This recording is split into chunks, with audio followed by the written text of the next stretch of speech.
As everybody knows by now, Friday, June 24th, Brexit passed last night. There's a tremendous amount of misinformation flying around. First of these is that the world's going to end. No, it's not. This is a European affair, and it's probably not even bad news for the United Kingdom. A friend of mine over there has sent in word that the biggest German business organization has already said, business first, no punishment. So it isn't going to get ugly. I really believe that. The effect on U.S. rates, we're down just a little bit. Fannie Mae loans are down about 1/8% to 3.5%. Jumbos didn't move at all.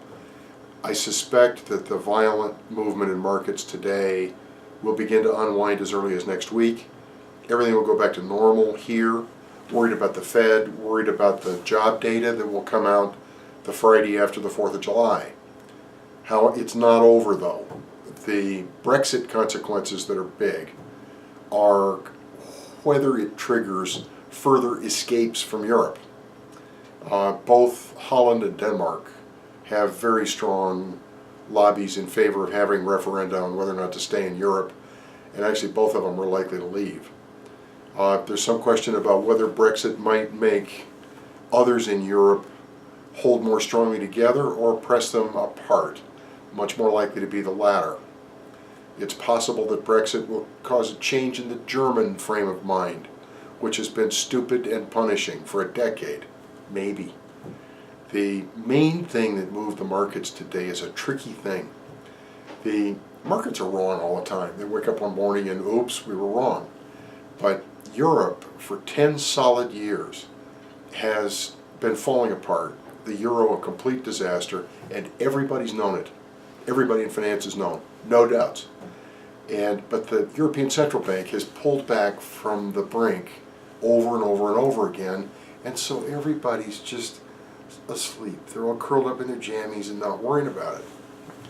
When you yank the covers off markets and tell them, you guys have been asleep, you haven't been paying attention, they'll scout around the world for other places where they might have been asleep, and the two candidates are Japan and China. But today's events, the vote in Europe, the vote in the UK overnight, is not a dangerous deal. It will take time for it to unfold.